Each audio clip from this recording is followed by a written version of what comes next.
Bonjour à tous et bienvenue dans ce guide d'optimisation pour Pokémon Go, la nouvelle application mobile en vogue de Niantic Labs et Nintendo.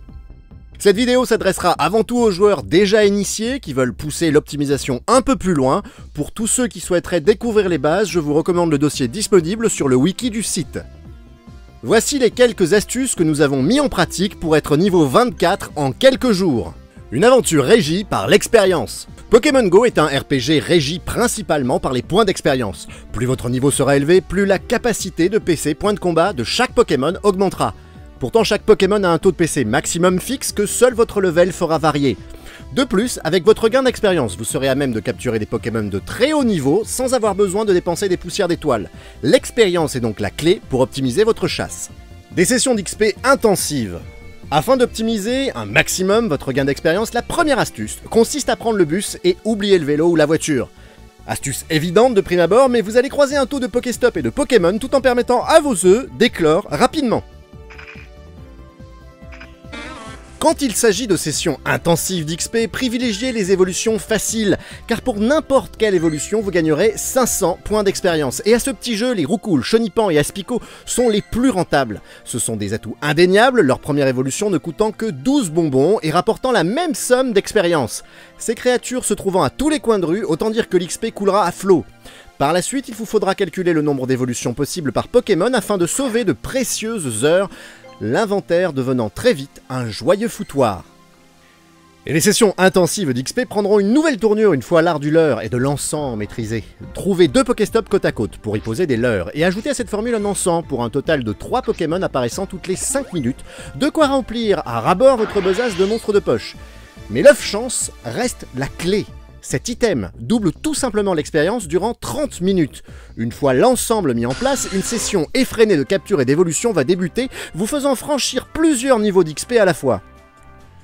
Et l'optimisation ne connaît aucune limite. Faire coïncider l'éclosion des œufs placés dans vos incubateurs avec ces sessions d'XP sera ô combien bénéfique. Les œufs 10 km vous récompenseront avec 1000 XP de base et vous feront sûrement découvrir des Pokémon rares, donc un total de 3000 XP sous œufs chance. La chasse et les parcs. En premier lieu, 2 types de collectes sont à considérer, celles vous forçant à vous déplacer et celles vous laissant avachis dans votre canapé. Concernant les chasses statiques, les Pokémon popent toutes les heures aux mêmes endroits et ce à la seconde près. Notez les horaires une première fois pour ensuite farmer ces pauvres créatures sans effort. Et lorsqu'il s'agit d'enfiler chaussures et sacs à dos, les parcs seront propices aux rencontres de Pokémon. Ces lieux verts s'apparentent aux herbes hautes des jeux traditionnels avec pour chaque parc certains Pokémon spécifiques. Ainsi, dans la région parisienne, le parc de la Planchette à Levallois regorge de Ponyta et le parc des Buttes de Chaumont est habité par une grande quantité de rondoudous. Afin de garantir à vos séquences de chasse le succès escompté, nous vous recommandons 2 outils communautaires. Le premier français, pokewebgo.com, permettant de taguer vos rencontres et de vous faire une road map. Le deuxième est international, The Sylph Road, accompagné du Reddit du même nom, qui tient sur le même principe et qui sera à terme une appli mobile. Poussières, œufs et leurs utilisations. Les poussières d'étoiles servent à améliorer vos Pokémon. Soyons clairs, évitez d'utiliser cette ressource avant le level 20. L'expérience nécessaire pour monter de niveau une fois le level 20 franchi augmente drastiquement. Et comme vos points de combat par Pokémon sont liés à votre level, gâcher de la poussière sur des Pokémon facilement dénichables avec un PC supérieur dans la nature plus tard ne rime à rien. Les œufs s'avèrent être une des sources les plus fiables du jeu. De ces derniers éclosent de manière générale des Pokémon au minimum à 75% de CP max pour votre niveau, ainsi qu'une bonne quantité de bonbons, entre 10 et 35, pour pouvoir les améliorer par la suite. Gardez donc vos œufs, 10 km jusqu'au level 20, vous ne serez pas déçus. Les arènes et le gain de gold. L'intérêt des arènes est double, celle-ci vous permettant de gagner à la fois de l'expérience et de l'argent virtuel.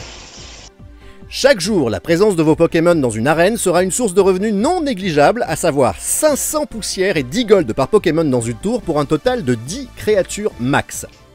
Ce sont les arènes ennemies qui apportent le plus d'expérience, d'autant qu'elles sont plus faciles à capturer en comparaison de la difficulté à améliorer une tour alliée. Et comme la possession des tours est très éphémère, il vaut mieux parier sur la quantité. Augmenter le niveau d'une tour alliée est diablement lent, et pourtant il existe une astuce toute bête.